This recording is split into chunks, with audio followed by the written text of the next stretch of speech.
Welcome to this news flash from September 2015. Dotcom and 3 colleagues face an extradition hearing that began Monday in an Auckland courtroom. Dotcom is the colorful German-born entrepreneur who started the internet site Megaupload, which was shut down by federal authorities in 2012. Here's what's at stake. U.S. prosecutors are trying to extradite Dotcom from his home in New Zealand to face trial in Virginia. His Megaupload site was once used by millions of people to store files and download songs and movies. Federal authorities accuse Dotcom of facilitating internet piracy on a massive scale and have charged him with conspiracy to commit copyright infringement, racketeering and money laundering.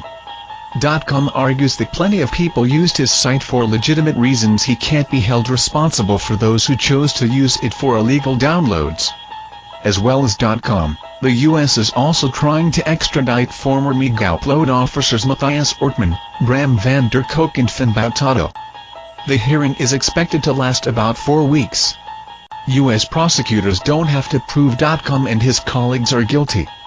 Instead, they have a lower legal bar, proving the men have a case to answer, also known as a prima facie case.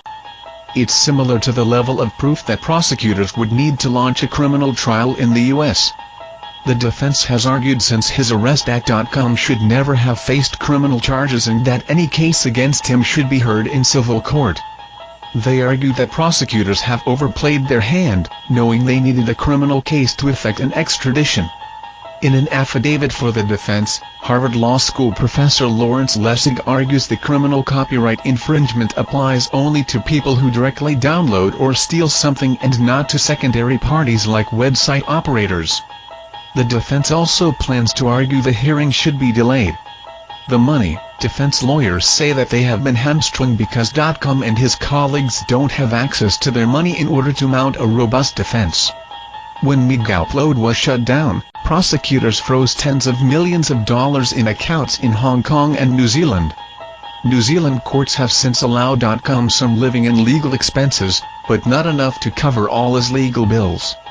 The case highlights the tensions between content creators, like the Hollywood studios who make movies and expect royalties for their work, and internet sites that collect, curate or distribute content that others have made. Some argue the case could have broader implications for everyone from movie makers and musicians to popular websites like YouTube and Google. What's next? Whichever side loses the extradition judgment is likely to appeal, setting off a new round of legal wrangling. That means even if Dotcom is extradited, it may be months or even years before he faces trial in the U.S. Thanks for watching this news flash. Subscribe and like if you want more.